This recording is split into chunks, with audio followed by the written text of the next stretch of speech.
ঢাকা আছে, এক্ষুনি রিভিল করবো। বাইকটা রিভিল করছি মাকে দিয়ে আর পাখিকে দিয়ে।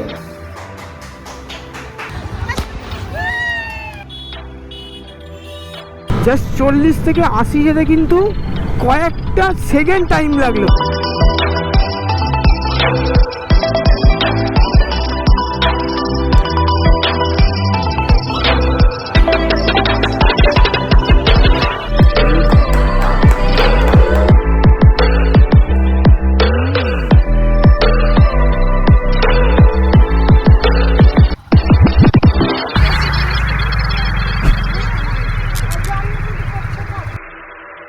তো hello guys, welcome to our YouTube channel to brothers one destination. তো আজকের ডেস্টিনেশন হলো হন্ডার বিগ উইংসের শোরুম, যেটা তোমরা থাম্বনেল দেখে বুঝেই গেছো। তো আজকে আমরা যাচ্ছি আমার জীবনের সেকেন্ড বাইক কিনতে। তো প্রথম বাইক ছিল আমার হিরো গ্ল্যামার, যেটা আজকের দিনে দাঁড়িয়ে তোমার 9 বছর হয়ে গেল।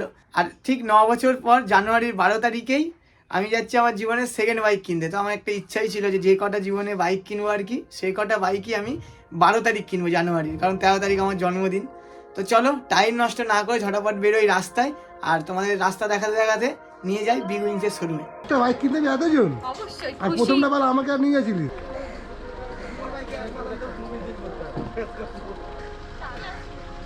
আবার দেখা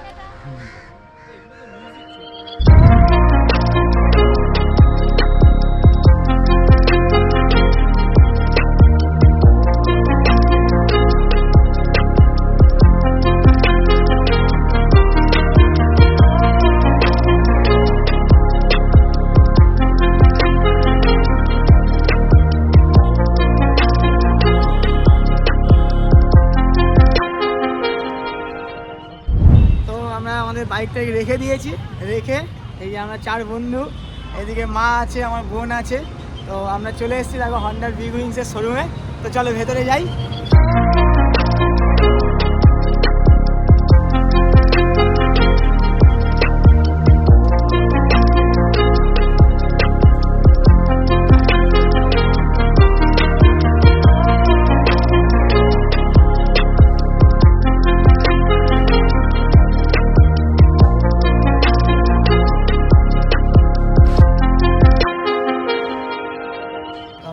চলে এসেছি হন্ডার বিগ উইংসের শোরুমে।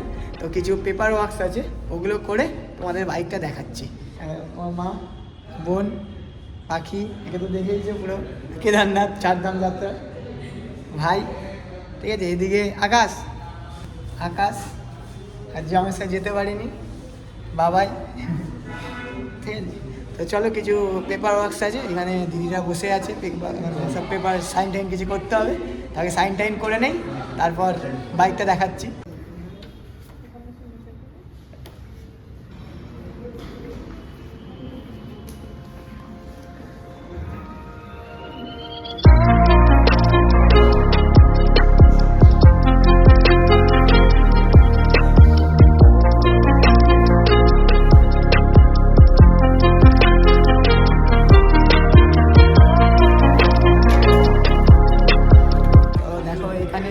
সব কাগজপত্রগুলো রয়েছে, প্রায় 8-10টা সাইন করালো আমাকে দিয়ে। তো 8-10টা সাইন করলাম। তো পেপার ওয়ার্কস যেগুলো ছিল, পেপারে সাইন টাইন করা, ওগুলো কমপ্লিট হয়ে গেছে। তো বুঝতেই পারছো মুখ দেখে যে আনন্দে আছি, আর খুব এক্সাইটেড, সারা ঘুম হয়নি, জীবনের সেকেন্ড বাইক বলে কথা, ঠিক আছে। তো কী বলবো আর, মানে আনন্দে কিছু বলতে পারছি না। বাইকটাকে দেখি, আমি নিজেই দেখি না এখন আমার বাইক, ঠিক আছে। এই দেখো এখানে সব কাগজপত্রগুলো রয়েছে, সাইন টাইন হয়ে গেছে। তো একটু আমরা ওয়েটিং করছি, এখানে ওয়েটিং নিয়ে আমরা সবাইকে ওয়েটিংয়ে বস করিয়ে রেখেছে, আমরা বসে আছি, গল্প টল্প করছি। আর এইদিকে আমাদের যে বাইক বিশেষজ্ঞ বাইকটা দেখছে, ঠিক আছে। তো একটু বসি, দেখি। ও হিরো এক্সপালসে পড়ে আছে, তাহলে এত ভালো ভালো বাইক দেখাচ্ছি ভাইকে, কিন্তু হিরো এক্সপালসেই পড়ে আছে। এক্সপালসই নেবে না, এক্সপালসও বেস্ট বাইক, ভালো বাইক, কিন্তু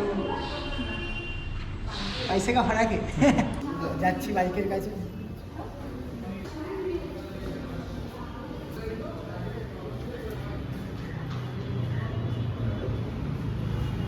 নামের কি দেখতে পাচ্ছ, বাইক এখনো ঢাকা, দেখার জন্য খুব এক্সাইটেড। কিন্তু আগে আমি দেখে গেছি, কিন্তু এখন একটু বেশি এক্সাইটেড। ঢাকা আছে, এক্ষুনি রিভিল করবো। মা বোন সবাই দাঁড়িয়ে আছে, আমি তো করবো না, মা করবে। মায়ের দুর্গার মাই প্রথম স্টার্টটা করবে, মাইকটা রিভিল করছি মাকে দিয়ে আর পাখিকে দিয়ে, আমি একটা ধরে নিই। তো চলো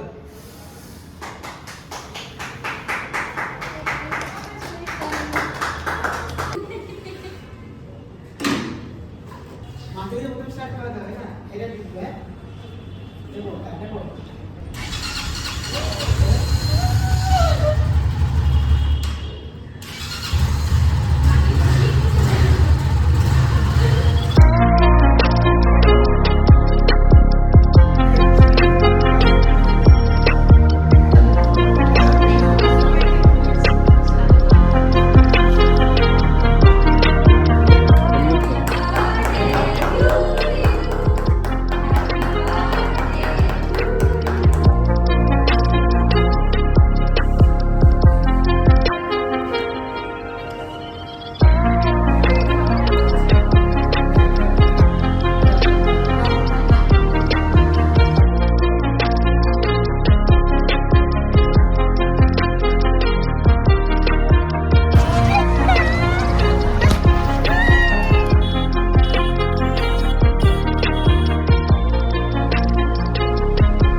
কালকে তো আমরা যখন বাইকটা নিয়ে এসেছিলাম তোমাদের রাইড রিভিউটা দিতে পারিনি, কারণ আমার কাছে মোটো ব্লগিং সেটআপ ছিল না যখন আমি শোরুম থেকে বাইক চালিয়ে আসছিলাম। তো আজকে আমরা মোটো ব্লগিং সেটআপ নিয়ে বেরিয়েছি বাইকের রাইড রিভিউ দেবো বলে। তো চলো বাইকে বসি আর রাস্তায় যেতে যেতে তোমাদের রাইড রিভিউ দেই। চাবিটা অন করার পরই তোমরা এখানে এরকম একটা মিটার কনসোল দেখতে পাবে, যেটা ফুললি ডিজিটাল মিটার কনসোল। তো এখানে গিয়ার ইন্ডিকেটর দেখতে পাবে, এখানে তুমি ফুয়েল গেজ দেখতে পাবে, এখানে রিয়েল টাইম মাইলেজটা দেখতে পাবে, তারপর ব্যাটারি এগুলো চেঞ্জ করে করে দেখতে পারবে আর কি। এখানে trip a trip B time সব কিছুই দেখতে পারবে, আর এর মধ্যে ব্লুটুথ কানেক্টিভিটিও রয়েছে। তো আজ এই সব কথা আমরা পরের ভিডিও তোমাদের সঙ্গে বলবো। তো আপাতত বাইকটা চালিয়ে রাইড রিভিউটা তোমাদের দেই কেমন লাগছে। আমি আর আকাশ এসেছি নিউ টাউনে, তো চলো আমরা বেরোই রাস্তায় আর তোমাদের রাইড রিভিউটা দিই। তো চলো হর হর মহাদেব বলে আমরা স্টার্ট করি বাইকটা।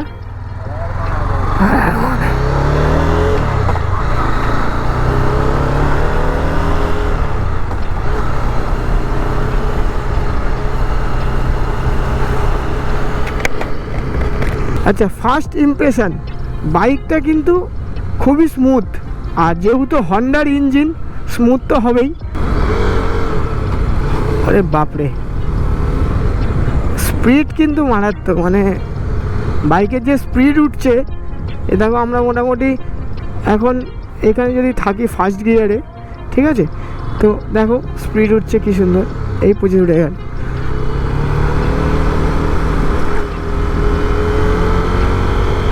মানে প্রচণ্ডই স্মুথ। এখানে জল যাচ্ছে রে। বাড়ি থেকে আমি ওই তো নিউ টাউন অব্দি চালিয়ে এসেছি, তো এখন আপাতত চালাতে চালাতে তোমাদের রাইড রিভিউটা বলি।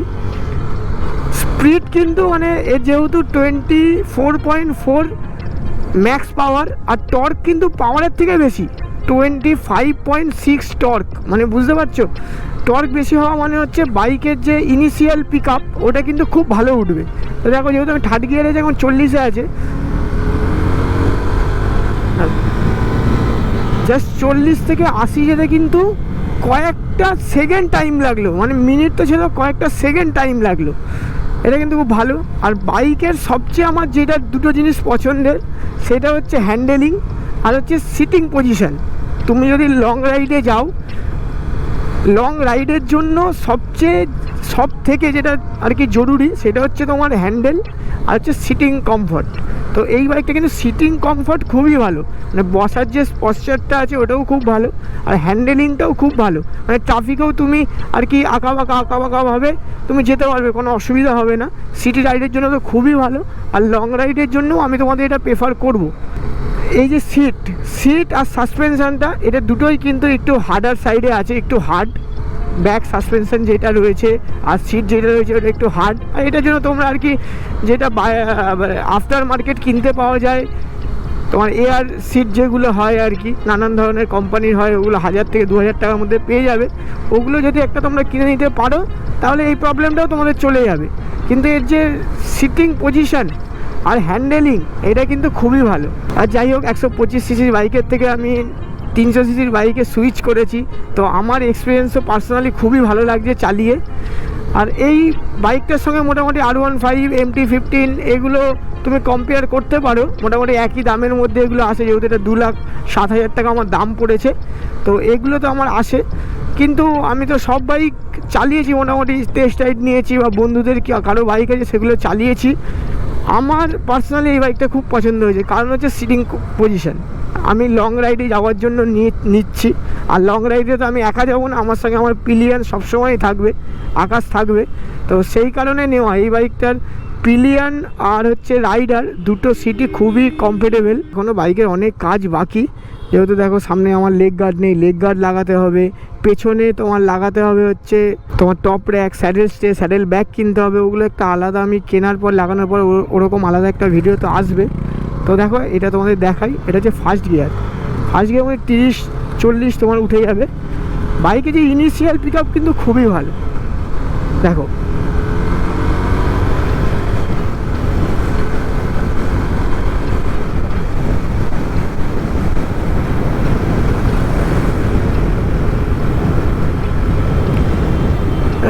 চালিয়ে কিন্তু আলাদা, মানে 80-90-তে বাইক উঠে যাচ্ছে, 70-80-90-তে যে বাইক উঠে যাচ্ছে এতে কিছু মনেই হচ্ছে না, মানে কি বলবো। আর এর যেহেতু স্লিপার ক্লাচ রয়েছে, স্লিপার ক্লাচ হওয়ার কারণে ক্লাচ কিন্তু খুবই লাইট। আর তুমি যদি ঠিক স্পিডে গিয়ারটা তুমি চেঞ্জ করো, গিয়ারটাও আমার পার্সোনালি গিয়ার কিন্তু খুব স্মুথ, ক্লাচও খুব স্মুথ। তো চালিয়ে একটা আলাদা ফিল আসে। আর হন্ডার তো ইঞ্জিন রিফাইনমেন্ট হবেই, হন্ডা, ইয়ামাহা এদের ইঞ্জিন সবসময় বেস্ট হয়। যাই হোক, আর এই যে ইনস্ট্রুমেন্ট ক্লাস্টারটা দেখছো, আমাদের যে সামনে যে আর কি কী বলে মিটারটা রয়েছে, এই মিটারটা আমি জানি না কি ব্যাপার, কিন্তু এটা অন্ধকারে গেলে এটা অটোমেটিকলি এর যে ব্রাইটনেসটা আছে সেটা কমে যায়। আর যখনই তুমি আলোতে আসবে, মানে সূর্যের আলো বা যে কোনো আলোতে, ঠিক আছে, অটোমেটিকলি এর ব্রাইটনেসটা বেড়ে যায়। তো এইটা সবসময় ভালো ভিজিবল আছে। তুমি যদি, মানে আমি তো এটা সবসময় ভিজিবল দেখতে পাচ্ছি, আমার এই স্পিড বা এসব দেখতে কোনো প্রবলেম হচ্ছে না। আর বারবার যেটার আমি এই বাইকটার বারবার প্রশংসা করছি সেটা হচ্ছে সিট আর হচ্ছে হ্যান্ডেলিং। সিট আর হ্যান্ডেলিং কিন্তু খুবই ভালো। হ্যান্ডেলটা যেহেতু একটু হোয়াইট আর কি বড়, সেই ক্ষেত্রে তোমার চালাতেও খুব সুবিধা হচ্ছে। আর সিটিং আর হ্যান্ডেলিং এই বাইকের সবচেয়ে বেস্ট হচ্ছে এটা। আর হচ্ছে ইনিশিয়াল পিক আপ, ঠিক আছে, এই তিনটে জিনিস কিন্তু খুবই ভালো।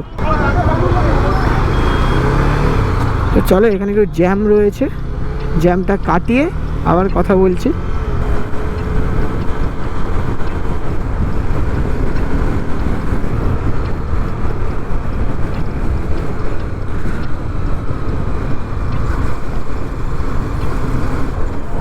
আর এই যে কর্নারিংটা দেখলে, এই বাইকের কর্নারিংটাও কিন্তু, মানে তুমি এই বাইকটা আমি যখন চালাচ্ছি এর কর্নারিংয়ে কিন্তু আমি ফুল কনফিডেন্স পাচ্ছি, যেহেতু এর টায়ারগুলো হোয়াইট, অনেকটাই চওড়া। তো যখন তুমি কর্নারিং করবে, আমি যখন কর্নারিং করছি তখন কিন্তু আমি কিন্তু বাইকে ফুল কনফিডেন্স পাচ্ছি, এরকম না যে বাইকটা পড়ে যাবে বা এরকম বেশি হেলে যাচ্ছে, ওরকম কিন্তু কিছুই মনে হচ্ছে না। আমি কিন্তু কনফিডেন্সের সাথেই আর কি কর্নারিং করতে পারছি। তো বাইকটা ফুললি যদি মানে অল টোটাল রিভিউ আমি বলি, আমি তো 5-এ 4 তো দেবই। বাইকটা আমার চালিয়ে খুবই comfortable, first of all comfortable, handle bar খুবই ভালো, খুবই স্মুথ, আর চালিয়েও খুবই স্মুথ বাইকটা। হ্যান্ডেল বার আর সিটিং পজিশন মানে top notch. Initial pick up বাইকটার খুবই ভালো। আর একটা বাইক ভালো হওয়ার জন্য এর থেকে আর বেশি কী চাই, মানে রিয়েল টাইম তুমি যদি বলো এর থেকে বেশি আর কিছু দরকার নেই একটা বাইক ভালো হওয়ার জন্য। আর যেহেতু আমি বাইকটা নিয়েছি লং রাইডের জন্য, তো আমার পারপাস অনুযায়ী লং রাইডের জন্য এই সেগমেন্টের বাইকে, এই বাইকটা আমার স্পোর্টস সেগমেন্ট আর কি, স্পোর্টস র্যাকেটের মধ্যে যদি তোমরা নিতে চাও এই বাইকটা নিতেই পারো। চালিয়ে কিন্তু আমার খুবই আর কি আমি ফুল স্যাটিসফাইড। আমি তো ফার্স্ট রাইড রিভিউ তোমাদের সঙ্গে শেয়ার করলাম। আমার এক্সপিরিয়েন্স তো খুবই ভালো বাইকের ফার্স্ট রাইড নিয়ে, মানে আমি তো চালিয়ে এসেছিলাম কিন্তু ফার্স্ট আজকে তোমাদের যে রাইড রিভিউ দেখালাম, আমার তো এক্সপিরিয়েন্স পার্সোনালি খুব ভালো। আর আমরা এই ব্লগটা এখানেই শেষ করছি।